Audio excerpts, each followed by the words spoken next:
Hello guys, कैसे आप सभी लोग। बुक ऑफ स्प्राई के एक और न्यू एपिसोड के साथ हाजिर हूँ। तो जैसा कि लास्ट एपिसोड के एंड में हमने देखा था, ज़ूफेन उस ड्रैगन डोम से बाहर निकलते हुए कहता है, ये फाइट सिर्फ और सिर्फ मेरी है, अब से मैं अकेला ही इस फाइट को करता रहूंगा। और इतना कहते ही ज़ूफेन उस क्रैक के अंदर से बाहर निकल जाता है। दूसरी तरफ हमें येलिन को दिखाया जाता है, जो कि इधर उधर टहल रहा था। तभी वहाँ पर स्पेस के अंदर डायमेंशनल क्रैक को देखकर येलिन उसी तरफ देखने लगता है, जिस क्रैक के अंदर से ज़ूफेन बाहर निकल रहा होता है। तो वहाँ पर ज़ूफेन को देखकर येलिन पहले कहता है, ओ ये तुम हो। उसी के साथ येलिन को सोचने लगता है, लेकिन तभी ज़ूफेन उसकी बगल से आगे गुजर जाता है, जिसे देखकर तो येलिन भी काफी ज्यादा शॉक्ड हो जाता है। और तुरंत ही पीछे की ओर मुड़कर ज़ूफेन से कहता है, ज़ूफेन रुको, मेरी बात सुनते जाओ। जो सुनकर ज़ूफेन कहता है, क्या है, तुम क्या कहना चाहते हो। जो सुनकर येलिन थोड़ा झिझकते हुए ज़ूफेन के पास आते हुए उससे कहता है, मास्टर को तो ये सारी बात तुम्हें पहले से ही बता देना चाहिए था। लगता है मेरे मास्टर ने तुम्हें सब कुछ बता दिया है। अब जबकि हम सभी के दुश्मन एक ही है, इसलिए हमें एक दूसरे के साथ मिलकर एक साथ काम करना होगा। मैं अल्टीमेट क्लैरिटी सेक्टर के हिडन राम में पहले से एक ड्राइंग एरे बिछा दिया है, लेकिन बाकी सातों वाल्डुइन टनल में एरे बिछाना थोड़ा मुश्किल है। यहाँ तक कि वेस्टर्न लैंड में जो दूसरा वाल्डुइन टनल है, वहाँ पर भी ड्राइंग एरे बिछाना बहुत ही ज्यादा मुश्किल होगा। लेकिन अगर हम दोनों एक साथ मिल जाए तो वेस्टर्न लैंड में जो दूसरा वाल्डुइन टनल है, वहाँ पर ड्राइंग एरे बिछाना हमारे लिए आसान होगा। आखिरकार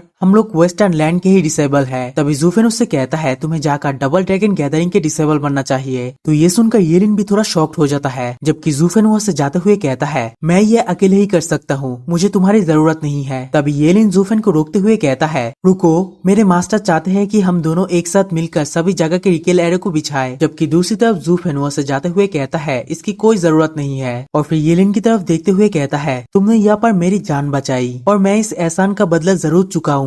तो ये सुनकर पहले तो येलिन थोड़ा हक्का पक्का हो जाता है, उसके बाद थोड़ा झिझकते हुए जोर से कहता है, सीनियर ब्रदर, ये जूनियर आपको ग्रीट करता है। तो ये सुनकर ज़ूफेन भी पहले थोड़ा बहुत शॉक्ड हो जाता है, उसके बाद एक अजीब सा रिएक्शन देते हुए उससे कहता है, अभी अभी तुमने मुझे क्या कहा। तभी येलिन ग्रीट करते हुए ज़ूफेन से कहता है, सेक्रेट बीस्ट की नियम हमेशा से यही रहा है, जो जीतता है वही यहाँ के राजा होता है। जबकि तुमने हम दोनों के बीच की शर्त को जीत ली और मुझे फाइट के अंदर हरा दिया, इसीलिए अब से तुम मेरे सीनियर ब्रदर हो। तो ये सुनकर पहले तो ज़ूफेन एक अजीब सा रिएक्शन देते हुए कहता है, क्या, छोड़ो इसे, ये जंगली जानवरों का नियम है, हम लोग तो इंसान है, हम ये क्यों माने। आखिर में मैं तुमसे यही कहना चाहता हूँ, मैं तुम्हारी मदद के लिए एहसानमंद हूँ और इसे भविष्य में जरूर चुकाऊंगा। और अब हमारा एक दूसरे के साथ कोई भी संबंध नहीं रहेगा। जो सुनकर येलिन जोर से कहता है, नियम चाहे जो भी हो, मैं तो हार चुका हूँ ना, इसलिए मैं तुम्हें अपना राजा मानता हूँ। और हाँ, मेरे सीनियर ब्रदर ने मुझे एक जेट स्लिप भेजा है, उसमें लिखा है कि मिस चू ठीक है। और यह तक कि वहाँ पर सब लोग तो आपको मरा हुआ समझ रहे हैं और डबल ड्रैगन मैनर के लोग मुझे वहाँ पर जल्द से जल्द जाने को कह रहे हैं। ब्रदर, क्या तुम मेरे साथ वहाँ पर चलोगे या फिर मैं ही वहाँ पर जाकर सबको बता दूं तुम अभी भी जीवित हो। तो ये सुनकर ज़ूफेन पहले तो शॉक्ड होकर वहीं पर ही रुक जाता है और फिर थोड़ा सोचने के बाद येलिन से कहता है, इसकी कोई जरूरत नहीं है, जबकि वो लोग मुझे मरा हुआ समझ रहे हैं, इसीलिए बस मान लो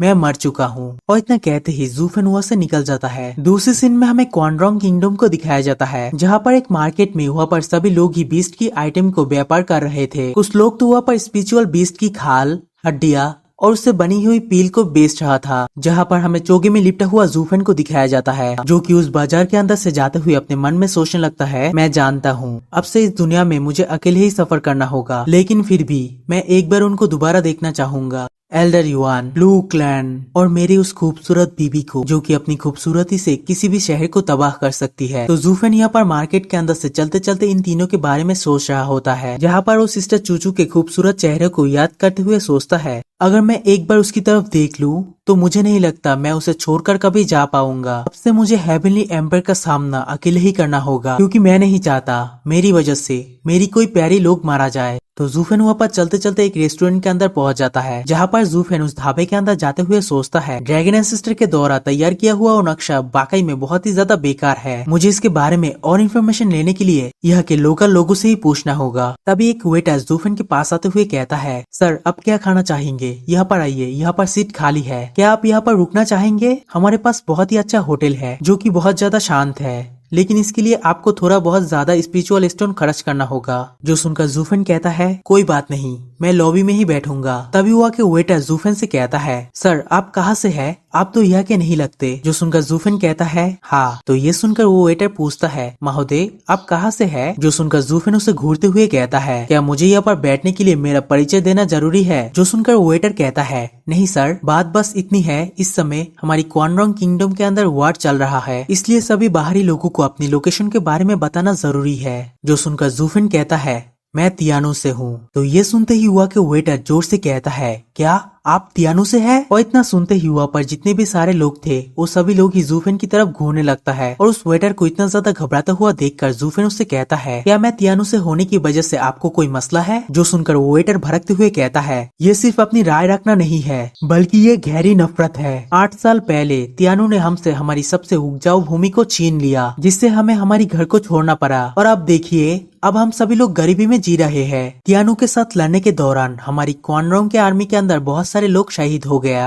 हम इस तरह के हार और नफरत को कैसे भूल सकते हैं। जो सुनकर जूफेन उससे कहता है, युद्ध के अंदर लोगों का मरना तो तय है, या तो वहाँ पर तुम मुझे मारोगे या फिर मैं तुम्हें मारूंगा। ये तो बहुत ही सामान्य बात है। इसके अलावा 8 साल पहले तियानो के ऊपर आक्रमण सबसे पहले तुम लोगों ने ही किया था और युद्ध भी तियानो के सीमा के अंदर ही हुआ था। वहाँ पर हमला करने वाले आप लोग ही थे। बस अंत में आप सभी लोग इस लड़ाई में हार गए। इससे क्या फर्क पड़ता है, आपने वहाँ पर पहले हमला किया था और हार गए, जिस वजह से बाद में आपको हार का सामना करना पड़ा। और क्या आप लोग हमला करके भी दूसरे पक्ष को ही दोषी ठहराएंगे। जो सुनकर वो वेटर कहता है, बकवास बंद करो। क्या ये सब कुछ तियानो के एम्पायर की खुद की साजिश नहीं था। हम लोग शुरुआत में इस बात की सहमति जताई थी कि हम लोग आपके देश की विद्रोह को दबाने के लिए आपका साथ देंगे, लेकिन बाद में आपने ही हमारे ऊपर पलटवार किया और हमारे ऊपर आक्रमण कर दिया और हमारे यहाँ के उपजाऊ जमीन को जबरदस्ती से कब्जा कर लिया। तुम तियानो लोग बहुत ही ज्यादा धोखेबाज और धूर्त हो, लोमड़ी की तरह चालाक और भेड़ियों की तरह खूंखार हो और उन जानवर की तरह ही हर चीज पर अपना कब्जा जमाना चाहते हो। आज मैं तुम्हें यहाँ पर अपनी क्वानरॉन्ग सेना की असली ताकत दिखाऊंगा। इसी के साथ ये वाला वीडियो यहीं पर एंड करूंगा। Good bye.